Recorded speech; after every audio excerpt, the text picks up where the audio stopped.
ልቅ የሆነ የልጆች አስተዳደግ ምንድነው? ወርዱ ራሱ ቃሉ ባይሰል ልቅ ሲል ምንም ስርዓት የሌለው ምንም ባውንደሪ የሌለው ምንም ልጆች መብትና ግዴታቸውን እንዳያውቁ አድርጎ የሚያድጉት እድገት ነው።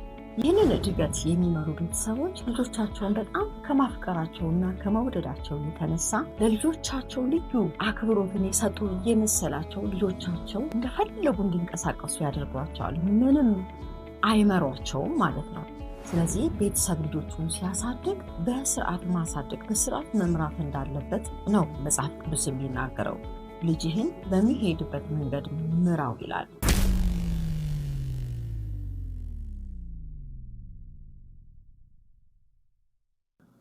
ጤና ይስጥልኝ የፕሮግራማችን ተከታታዮች፣ እንደምን ሰነበታችሁ?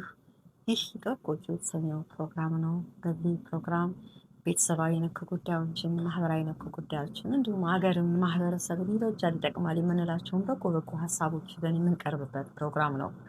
እንግዲህ ይህን ቤት ሰብስክራይብ፣ ላይክ እና ሼር በማድረግ እንድታበረታቱን እየጠየቅን ለዛሬ ደግሞ ይዤላችሁ የቀረብኩት ፕሮግራም 4 የልጆች የአስተዳደግ መንገዶችን የምንዳስስበት ይሆናል።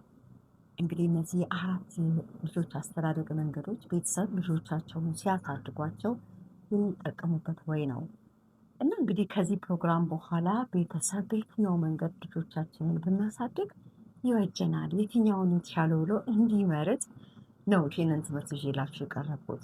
እንግዲህ ከነዚህ 4 የቤተሰብ አስተዳደጎች መካከል 4ቱ አንደኛው ልቅ የሆነ የልጆች አስተዳደግ ሲሆን፣ ሁለተኛው ደግሞ ግዴለሽ የሆነ የልጆች አስተዳደግ ነው። ሶስተኛው በጣም ልጆችን በሕግና ደንብ አስገድዶ ማሳደግ ሲሆን፣ አራተኛው ደግሞ ሚዛናዊ የሆነ አስተዳደግ ነው። ስለዚህ እነዚህን የአስተዳደግ መንገዶች እንዳስሳለን። አብራችሁን ቆዩ። እንግዲህ ከነዚህ የአስተዳደግ መንገዶች ውስጥ የመጀመሪያው ልቅ የሆነ የልጆች አስተዳደግ ምንድነው? ወርዱ ራሱ ቃሉ ባይሰል ልቅ ሲል ምንም ስርዓት የሌለው ምንም ባውንደሪ የሌለው ምንም ልጆች መብትና ግዴታቸውን እንዳያውቁ አድርጎ የሚያድጉት እድገት ነው። ይህንን እድገት የሚመሩ ቤተሰቦች ልጆቻቸውን በጣም ከማፍቀራቸውና ከመውደዳቸው የተነሳ ለልጆቻቸው ልዩ አክብሮትን የሰጡ የመሰላቸው ልጆቻቸው እንደፈለጉ እንዲንቀሳቀሱ ያደርጓቸዋል። ምንም አይመሯቸውም ማለት ነው። ልጆች ራሳቸው በራሳቸው የሚሄዱበት መንገድ ነው። እንደዚህ አይነት ቤተሰቦች ልጆቻቸውን ጠልተዋቸው አይደለም፣ ግን ከእውቀት ማነስ የተነሳ ወይም ደግሞ ብዙ ለልጆች ካላቸው ባሉ የተነሳ ማድረጋቸው ነው። ነገር ግን ልጆች በዚህ መንገድ ውስጥ የሚያድጉ ልጆች እጅግ በህይወታቸው ውስጥ የተለያዩ ቻሌንጆች ይገጥሟቸዋል። ለምን? እኛ ብቻ አዋቂዎች ነን ይላሉ። የማንንም ኮመንት የማንንም አስተያየት መስማት አይፈልጉም። እንደፈለጋቸው የሚናገሩ፣ ለንግግራቸው ለሀሳባቸው ምንም ገደብና ስርዓት የሌላቸው ልጆች። ስለዚህ በቀላሉ ከሰዎች ጋር ሊቀያየሙ ሊጋጩ የሚችሉ እንዲሆኑ አድርገው ነው የሚያሳድጓቸው ማለት ነው። ስለዚህ ቤተሰብ ልጆቹን ሲያሳድግ በስርዓት ማሳደግ በስርዓት መምራት እንዳለበት ነው መጽሐፍ ቅዱስ የሚናገረው። ልጅህን በሚሄድበት መንገድ ምራው ይላል። በሸመገለም ጊዜ ከዚያ ፈቀቅ አይልም። ምሳሌ 22:6 ላይ ቤተሰብ ልጆቹን በአግባቡ መምራት አለበት። ግን ልቅ ካደረግናቸው መንገድ ካላሳየናቸው ለእኛም ወደፊትም ለነሱ ቀሪ ህይወት ቻሌንጅ እንዲገጥማቸው እናደርጋለን ማለት ነው። ይህ እንግዲህ የመጀመሪያው የአስተዳደግ አይነት ነው። ሁለተኛው የአስተዳደግ አይነት ደግሞ ግድ የለሽ የሆነ አስተዳደግ። ወርዱ እንደሚናገረው ቃሉ እንደሚናገረው ግድ የለሽ ማለት ምንም ነገር ደንታ አለመኖር ነው። ቤተሰብ ለምንድን ነው ግድ የለሽ ሆኖ ምንም ኮንሰርንድ ሳይሆን ልጆቹን እንዲያሳድግ የሚያደርገው ምክንያት ምንድን ነው ስንል፣ እንግዲህ ቤተሰብ በራሱ ደግሞ የራሱ የጀርባ ታሪክ ይኖረዋል። በኑሮ ውስጥ አስተዳደጉ ሊሆን ይችላል፣ በትዳሩ ሁኔታ ውስጥ ሊሆን ይችላል። የተለያዩ በህይወት ውስጥ ያሉ ቻሌንጆች ሰዎች ለህይወታቸው ግድ የለሽ እንዲሆኑ ያደርጋቸዋል። ለራሱ ግድ የሌለው ለሌላውም ግድ አይኖረውም። ከነዚህ ውስጥ እስቲ ስናይ፣ ለምሳሌ እጅግ ሱሰኛ የሆነ ሰው በጣም ጠዋትና ማታ የሚያስበው ሱሱን እንጂ ልጆቹን አያስብም። ስለዚህ ለልጆቹ ኬርለስ ነው፣ ምንም አያገባውም። ይግቡ፣ ይውጡ፣ ይማሩ አይማሩ ምንም ደንታ የለውም። ልጆቹንም አያፈቅራቸውም። እሱ የሚያፈቅረው ወይም እሷ የምታፈቅረው እሷን ይሆናል ማለት ነው። እንደዚሁ ደግሞ ሰዎች በህይወት አስተዳደግ መንገዳቸው ውስጥ የህይወት ጠባሳዎች ይኖራቸዋል። የልጅነት ጠባሳ፣ ያልዳነ ጠባሳ ሁሉ ጊዜ እየመረቀዘ የሚያሳዝናቸው ይሄ ምንድን ነው? ሰዎች ትልቅም ሆነው ያንን ፔን እያዳመጡ እየተማረሩ ነው የሚኖሩት። ስለዚህ ቀጥሎ ያለውን ሰው ለማስተናገድ ቫሊዩ ለመስጠት ብዙ ደስተኛ አይደለም እና ያንኑ ብቻ ነው እንደዚህ አይነት ሰዎች በቃ ተስፋ ይቆርጣሉ። ስለመኖር ተስፋ የላቸው፣ ይማረራሉ። እናንተን በመውለድ እያሉ ብዙ ነገር ሊሉ ይችላሉ። ሰው እንደነዚህ አይነት ቤተሰብ በልጆች ህይወት ላይ ትልቅ የማይገባ ነገር ጥለው ያልፋሉ። ልጆችም ይጎዳሉ። ፍቅር ያላገኘ ልጅ ቤት ውስጥ አይቀመጥም። ፍቅር ፍለጋ ወደ ውጭ ሲባዝር ላልተፈለገ ነገር ይዳረጋል። አፍ አውጥተውም ይናገራሉ። አታፈቅሩኝም ሊሉ ይችላሉ እነዚህ ልጆች እና ልጆች መፈጠራቸውን በተግባርም እንደገናም ደግሞ በንግግር መስማት ይፈልጋሉ። አንድ ልጅ መታቀፍ ይፈልጋል። በቤተሰቡ ፊዚካል አታችመንት አብሮ መሆንን ይፈልጋል። ግን ያንን ልጁን ሳይሆን ሌላ ነገር በሚፈልጉ ጊዜ፣ ሌላው ደግሞ በትዳር ደስተኛ አለመሆን፣ ትዳሩ የተመሰረተበት መንገድ ሳይፈልጉት በሆነ አጋጣሚ ሊሆን ይችላል፣ ተገዳ ቦታ ሊሆን ይችላል፣ ኑሮ ወይም ደግሞ ከኑሮ ውጥረት የተነሳ ወዳልተፈለገ ህይወት ውስጥ ገብቶ፣ ስለዚህ ኬርለስ ነው የሚሆኑት እንደዚህ አይነት ሰዎች። ለምን ሲኖሩ ደስ ብሏቸው ስለማይኖሩ ለልጆቻቸውም ያለው ቫሊዩ በዚያ ልክ ነው የሚሆነው።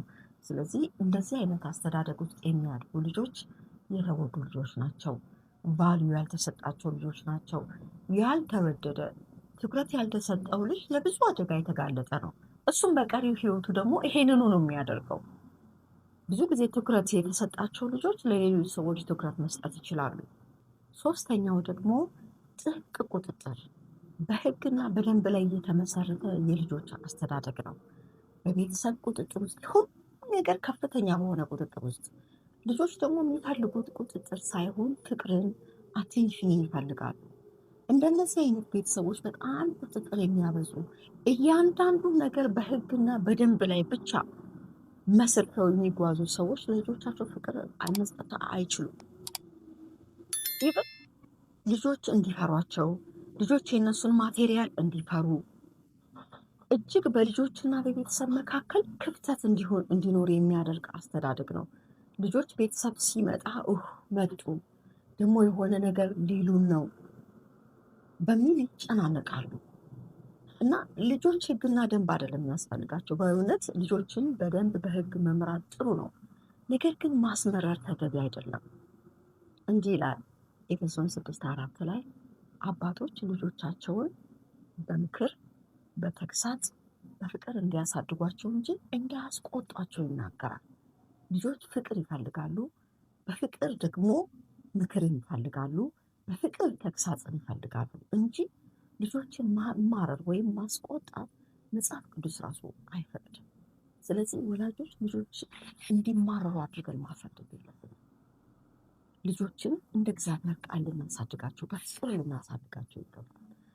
ስለዚህ በቁጣ ውስጥ በዚህ በጣም ህግና ደንብ በበዛበት ቤት ውስጥ የሚያድጉ ልጆች ከመቼው ከዚያ ቤት ወጥተው እንደሚገላገሉ ነው እለት ዕለት ህይወታቸውን የሚመሩት። ለመውጣት ከዛ ፋሚሊ ልጆች ማውጣት ነፃነት ለማግኘት ወይም ደግሞ በድብቅ የተለያዩ ሱሶች ውስጥ ይገባሉ።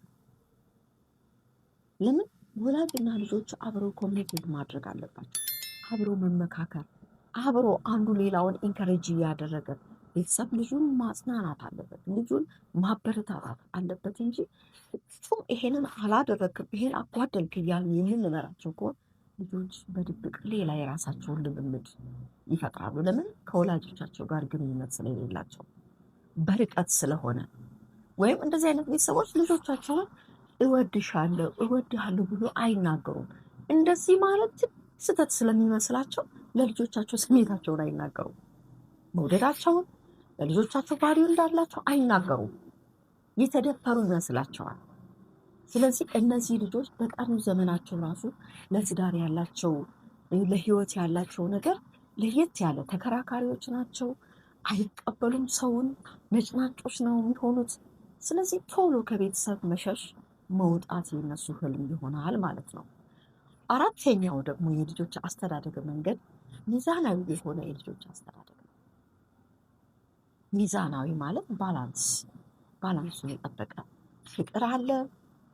ልጆችን መብትና ግዴታቸውን እንዲያውቁ አድርጎ የሚያሳድጉ በፍቅር ልጆች ራሳቸው የራሳቸውን መብትና ግዴታ እንዲያውቁ ሆነው የሚያድጉ ናቸው።